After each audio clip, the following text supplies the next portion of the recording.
Compass তার মায়ের সাথে দেখা করতে এসে দেখে তার মা আগের থেকে অনেকটা সুস্থ আছে। এরপর তার মাকে লাল ডায়েরিটা দেখিয়ে বলে, এটা তুমি চিনতে পারছো? আমার ধারণা বাবা বেঁচে আছে। আমি বাবাকে খুঁজে বের করে আমাদের তিনজনের ছোট্ট পরিবার নিয়ে খুব ভালো থাকবো, দেখো।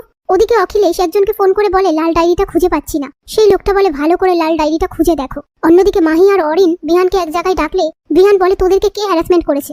তখনই মোনালিসা সেখানে আসলে মাহি বলে, আমরা তোর সাথে মোনালিসার দেখা করাবো বলেই তোকে এখানে ডেকে পাঠালাম। আমি কম্পাসকে ওই বাড়ি থেকে তাড়ানোর জন্যই চোর অপবাদ দিয়েছিলাম। আমি মোনালিসার সাথে তোকে দেখতে চাই, তোরা কথা বল, আমরা আসছি।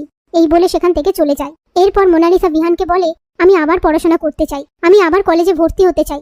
বিহান বলে, তুমি যদি আবার পড়াশোনা করতে চাও তাহলে বিশ্বাস করো আমার থেকে খুশি আর কেউ হবে না। আর কম্পাস উচ্চ মাধ্যমিক প্রাইভেটে দিয়ে এন্ট্রান্সে ভর্তি হবে।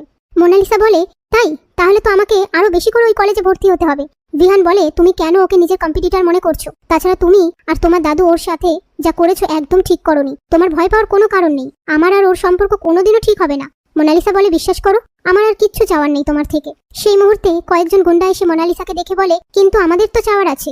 ঠিক তখনই কম্পাস এসে সবটা দেখে বলে ওঠে, বিহান স্যার